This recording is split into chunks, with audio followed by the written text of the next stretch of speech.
Friends എല്ലാവർക്കും നമസ്കാരം. ഇന്ന് നമ്മൾ കാണാൻ പോകുന്ന മെഡിസിനൽ പ്ലാന്റിൻ്റെ പേരാണ് പൂവാങ്കുറുന്നല. ഈ ദശപുഷ്പങ്ങൾപ്പെട്ട ഒരു ചെടിയാണ് പൂവാങ്കുറുന്നല. നമ്മുടെ എല്ലാ സ്ഥലത്തും കാണുന്ന പൂവാങ്കുറുന്നല നമ്മുടെ പറമ്പിലൊക്കെ കാണുന്ന നമ്മൾ കളാന്ന് ഓർത്ത് പറിച്ചിടുന്ന ഒരു മെഡിസിനൽ പ്ലാന്റാണ് പൂവാങ്കുറുന്നല. ഈ പൂവാങ്കുറുന്നലയുടെ പൂ ഇങ്ങനെയായിരിക്കുന്നത്, ഇതിൻ്റെ ഇലയും ഇങ്ങനെയായിരിക്കുന്നത്.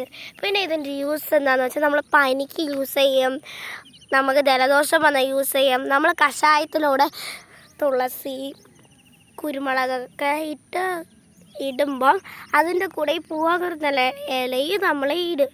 ഇതിൻ്റെ കുറേ പ്രത്യേകത ഉണ്ട്. പൂവാങ്കുറുന്നല വെച്ചാൽ നമുക്ക് പണ്ട് കാലത്ത് എല്ലാവരും പൂവാങ്കുറുന്നല വെച്ച് കൺമഷി ഉണ്ടാക്കും. ഇതാണ് പൂവാങ്കുറുന്നല. എല്ലാവർക്കും നന്ദി, നമസ്കാരം.